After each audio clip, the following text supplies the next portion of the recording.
আমরা বাঙালিরা সাধারণত চিংড়ি মাছকে সবসময় মেন কোর্সেই রাখি, কিন্তু আজকে আমি তোমাদের সাথে শেয়ার করব এইরকম ছোট্ট চিংড়ি দিয়ে দারুণ একটা স্টার্টার রেসিপি।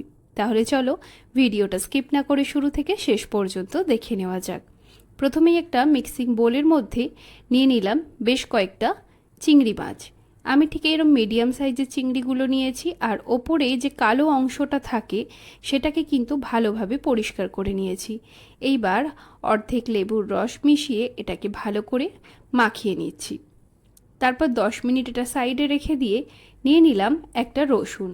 এইবার এই রসুনটাকে ভালো করে ছাড়িয়ে নেওয়ার পরে একেবারে যতটা ছোট সম্ভব ছোট ছোট করে কুচিয়ে নিচ্ছি।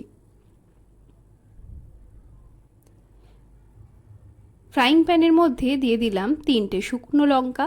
এই 3টে শুকনো লঙ্কা ভালো করে ড্রাই রোস্ট করে এটাকে একটু হামল দিস্তের মধ্যে পিষে নেবো, বা তোমাদের কাছে রেডিমেড চিলি ফ্লেক্স থাকলে সেটা ইউজ করো।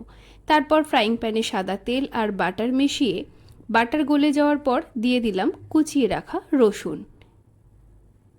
লাইট ব্রাউন কালার হওয়া পর্যন্ত রসুনটাকে কিন্তু মিডিয়াম ফ্লেমেই ভাজতে থাকবো।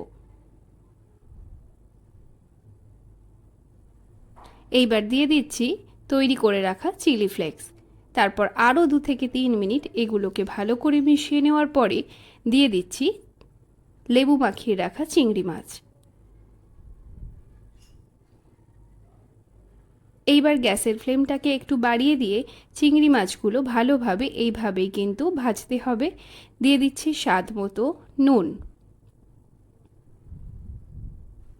যতক্ষণ না চিংড়ির এই জল আর বাটার একদম ড্রাই হয়ে আসছে ততক্ষণ কিন্তু এইভাবেই নাড়তে থাকতে হবে।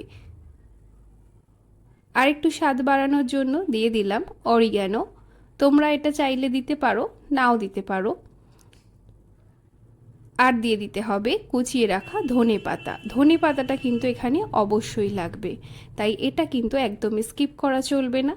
এইবার ধনে পাতা দিয়ে ভালো করে যতক্ষণ না এটা একেবারে ড্রাই হয়ে যাচ্ছে ততক্ষণ কিন্তু কন্টিনিউ খুন্তি চালাতে হবে।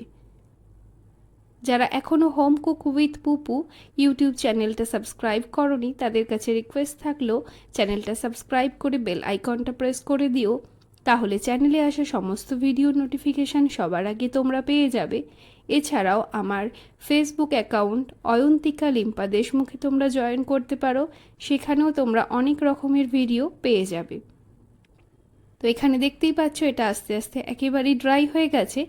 এইবার এটা সার্ভ করার পালা। তো এখানে আমি একটা ডিশের মধ্যে এটাকে সার্ভ করে নিচ্ছি, আর ওপর থেকে অবশ্যই দিয়ে দিতে হবে একটু লেবুর রস। আর এটাকে খাওয়ার জন্য এক্সট্রা করে কোনো রকম সস বা স্যালাডের প্রয়োজন নেই।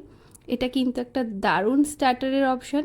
তোমরা প্রত্যেকে অবশ্যই এটা ট্রাই করো, আর আমাকে জানিও রেসিপিটা তোমাদের কেমন লাগলো। যদি ভিডিওটা ভালো লেগে থাকে তাহলে অবশ্যই লাইক করো, কমেন্ট করো আর শেয়ার করে দিও। দেখা হচ্ছে তোমাদের সাথে পরবর্তী কোনো ভিডিও। ততক্ষণ সবাই ভালো থেকো, সুস্থ থেকো।